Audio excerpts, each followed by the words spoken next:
तो दोस्तों आज मैं बात करना चाहूँगा कि इस टैलेंट रियली मैटर्स या फिर सच में कोई हार्ड वर्क या स्मार्ट वर्क नाम की कोई चीज़ होती है। दोस्तों अगर आप देखें तो स्मार्ट वर्क जो चीज़ है एंड हार्ड वर्क जो चीज़ है ये ज़्यादा मैटर करती है टैलेंट के मुकाबले। अगर आप लॉन्ग टर्म में देखें तो जो हार्ड वर्क ज़्यादा करता है लेकिन वो उसके पास टैलेंट ठीक ठाक है, और जिसके पास ज़्यादा टैलेंट है और वो हार्ड वर्क कम कर रहा है तो लाइफ में वो ज़्यादा सक्सेसफुल होगा जो हार्ड वर्क ज़्यादा करेगा।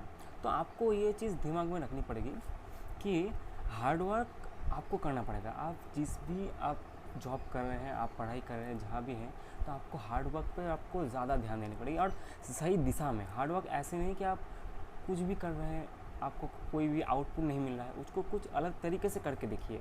आप जानिए कि और लोग जो सक्सेसफुल हैं वो क्या क्या फॉलो कर रहे हैं, वो क्या बुक्स जो पढ़ रहे हैं, वो क्या क्या उनके जो डेली एक्टिविटीज़ है वो क्या कर रहे हैं। तो आपको ये सारी चीज़ें देखनी पड़ेंगी। एंड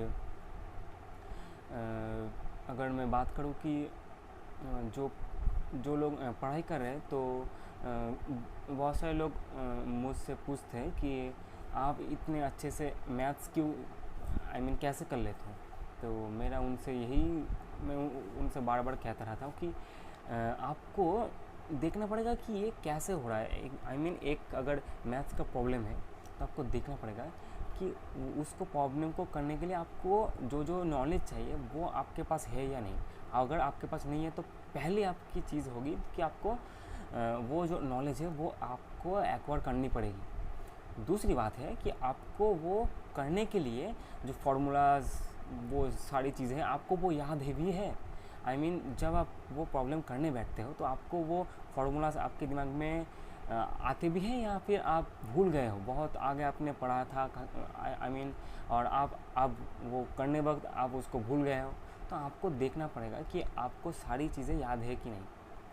तीसरी बात है कि आपको उसको एक बार अगर आपको नहीं हुआ तो अगर आप दूसरी बार ट्राई करोगे तो आपको शायद कुछ चीज़ें आपके दिमाग में क्लिक कर सकती है। थोड़ी देर का आप ब्रेक ले सकते हो। अगर आपको वो एकदम से क्लिक नहीं हो रहा है तो आप थोड़ी देर का ब्रेक लो और थोड़ी देर बाद उसको फिर आप उसको अटेम्प्ट करो।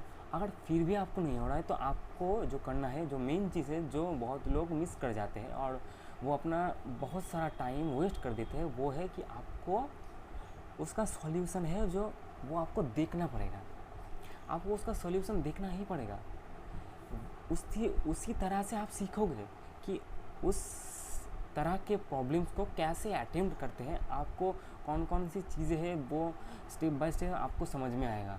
फिर दूसरी बार जो आप वही तरह के प्रॉब्लम करना चाहेंगे तो आपको वो गलती नहीं होगी आपकी।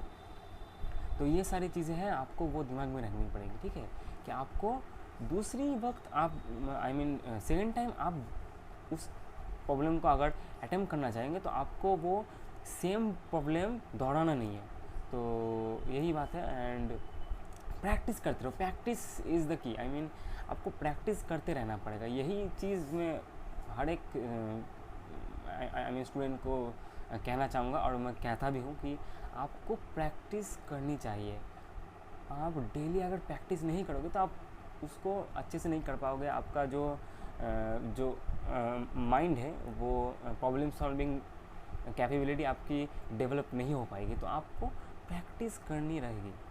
प्रैक्टिस आपको करनी पड़ेगी। और आप जो एग्ज़ाम के लिए आप कर सकते हैं कि आपको एग्ज़ाम रिलेटेड जो PYQs है, मॉक टेस्ट है, वो ज़्यादा से ज़्यादा दीजिए। और ऐसे ही बस